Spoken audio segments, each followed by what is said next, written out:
మొదటిసారిగా అమరావతి రైతులకి, కూటమి ప్రభుత్వానికి, ముఖ్యంగా సిఆర్డీఏ అధికారులకి, ప్రభుత్వ అధికారులకి, చంద్రబాబు నాయుడికి వ్యతిరేకత మొదలైందని చెప్పాలంటే ఏపీ ప్రభుత్వానికి రాజధాని రైతులు అల్టిమేటం జారీ చేశారు.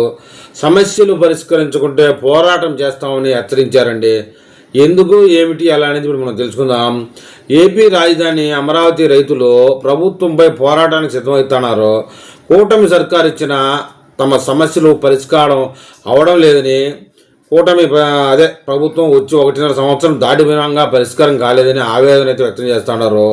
తమ కష్టాలపై వినతులు ఇవ్వడానికి వస్తే అవమానకరంగా సిఆర్డీ అధికారులు మాట్లాడుతూ ఉన్నారని సీఎం చంద్రబాబు తమను కలవాలని డిమాండ్ చేస్తున్నారండి.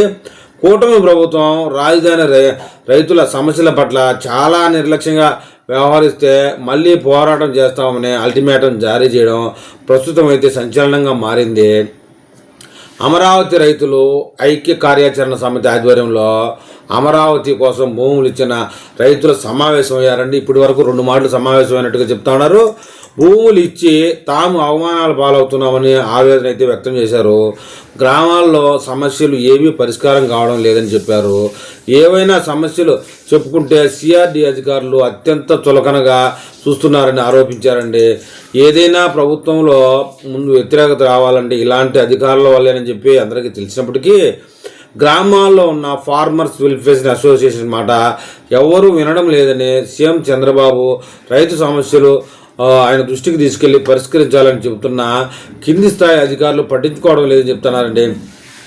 భూములు ఇచ్చి వారితో మాటలు అనిపించుకోవాల్సి వస్తుందని మేము ఊహించలేదని, తమపై పెట్టిన కేసులు ఇప్పటికి కూడా తొలగించలేదని, ఆ రోజు ఉద్యమం కాలంలో కేసులు పెట్టినాటి ఇప్పటికీ తొలగించలేదని, ఈ ఏడాది ఆగస్టున 5వ తేదీన మున్సిపల్ శాఖ మంత్రి నారాయణ కమిషనర్కు 14 సమస్యలు డిమాండ్గా తెలియజేసిన ఆయన కూడా ఇప్పటి వరకు స్పందించలేదని వాపోయారండి.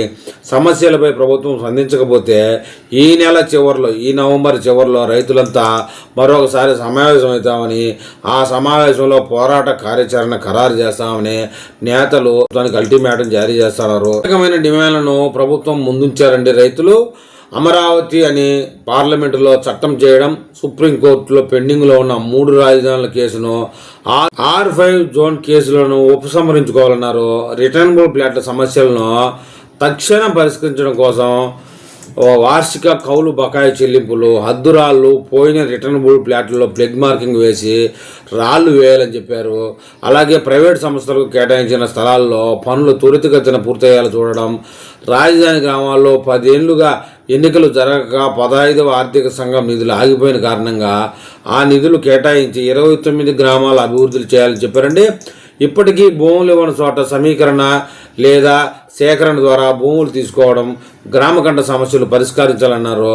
పెండింగ్లో ఉన్న జరీబు మెట్ట సమస్యలు, పేదలకు ఇచ్చిన టిట్కో ఇళ్ల రుణాలపై వడ్డీ బకాయిలకు సంబంధించి మొత్తం 14 రకాల అంశాలపై రైతులు సిఆర్డీఏకు విన్నవించారు. ఈ సమస్యలు, ఈ విషయంలో తగిన స్పందన లేకపోవడంతో అన్నదాతలు అయితే వ్యక్తం చేస్తూ ఉన్నారండి.